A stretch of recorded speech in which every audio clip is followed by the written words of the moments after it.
Democracy Now!, democracynow.org, The War and Peace Report. I'm Amy Goodman with Juan Gonzalez.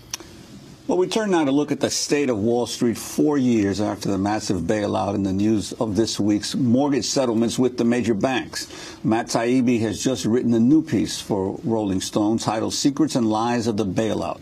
Also still with us is former financial regulator William Black, author of The Best Way to Rob a Bank is to Own One.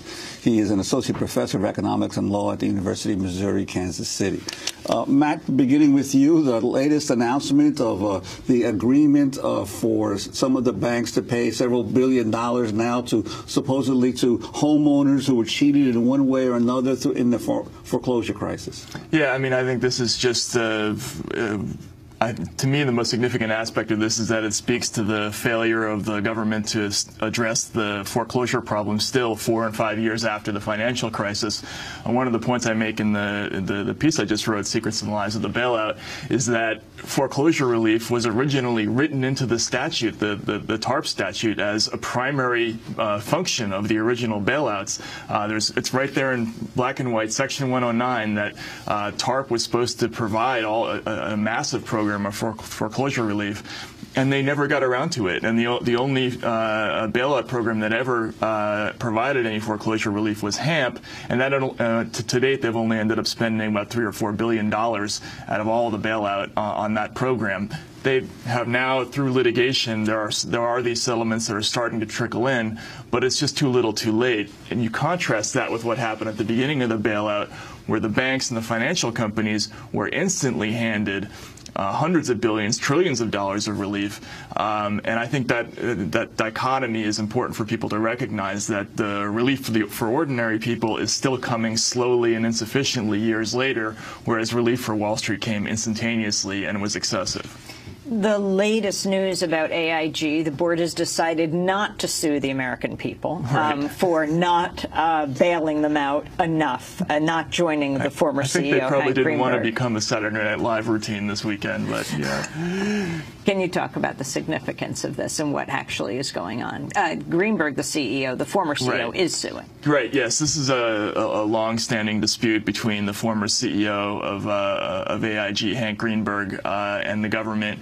And it's funny, if you actually read Greenberg's suit, there are some points in it that have a little bit of validity. I mean, it's still preposterous that Greenberg, who was in a way kind of like the patient zero of the financial crisis, because the scandal that he started at AIG back in the early 2000s, it was a reinsurance scandal where he was artificially inflating the balance sheet of AIG. That led to a downgrade of AIG, which led to the catastrophe of 2008 when the company went into imploded, and that subsequently caused the entire financial crisis.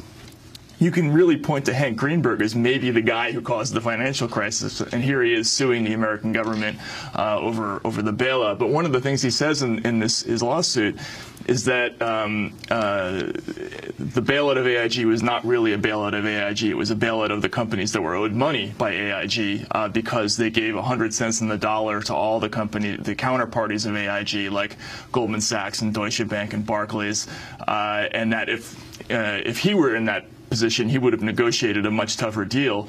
That's probably true. I mean, there's actually some validity to that point, that there's no way under any rational circumstances that those companies should have gotten 100 cents in the dollar for the money they were owed by AIG.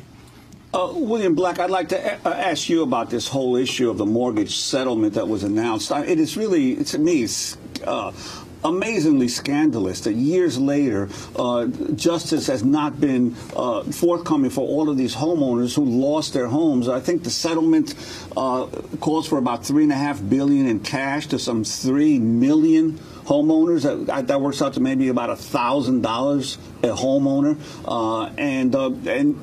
Here we had instances of banks with the massive robo-signings, evicting people from homes that they didn't even legally own at the time. The thing became such a mess that the government review ended up wasting about $1 billion just on the consultants hired to review all the bank foreclosures. What do you make of this settlement?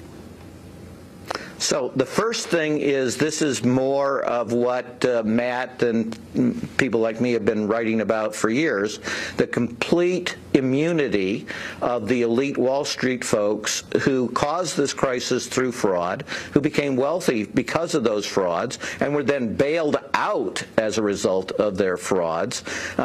None of them are being prosecuted. So we have admissions, and by the way, this would have continued but for the discovery of this fraud. In other words, the banks weren't stopping it on their own.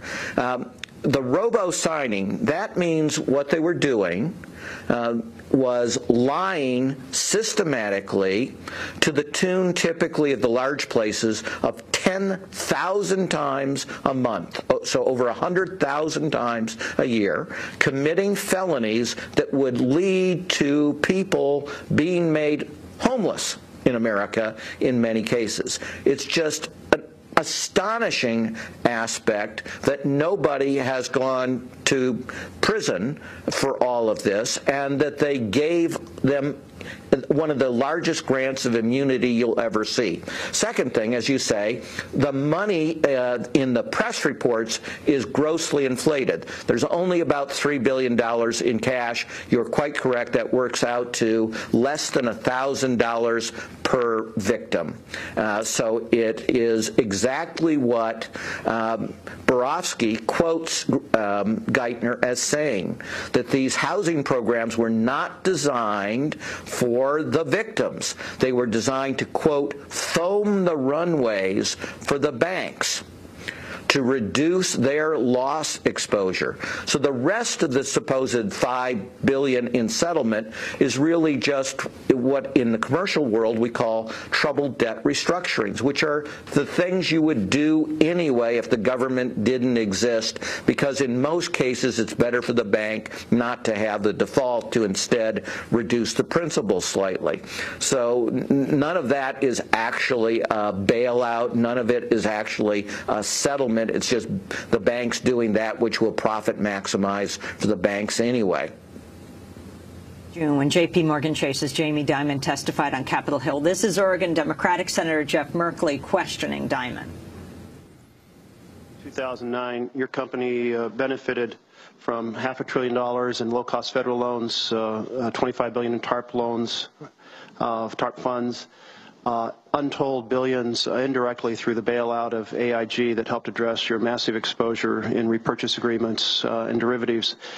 With all of that in mind, wouldn't J.P. Morgan have gone down without the massive federal intervention, both directly and indirectly, in 2008 or 2009? I think you were misinformed. And I think that misinformation is leading to a lot of the problems we're having today. J.P. Morgan took TARP because we were asked to by the Secretary of Treasury of the United States of America. With the FDIC in the room, head of the New York Fed, Tim Geithner, Chairman of the Federal Reserve, Ben Bernanke. We did not, at that point, need TARP. We were asked to because we were told, I think correctly so, that if the 9 banks there, and some may have needed it, take this TARP, we can get it to all these other banks and stop the system from going down. We did not borrow from the Federal Reserve, except when they asked us to. They said, please use these facilities because it makes it easier for other people. We would all like to be asked. And we were not bailed out by AIG. Okay, if AIG itself, we would have had a direct loss of maybe $1 billion or $2 billion if AIG went down. And we would have been okay. Then you have a difference of opinion with many analysts of the situation who felt the AIG bailout did benefit you enormously. And I'm not going to carry that argument with you now, sir. They're factually wrong. This is not your hearing. I'm asking you to respond to questions, and I also only have 5 minutes. And that was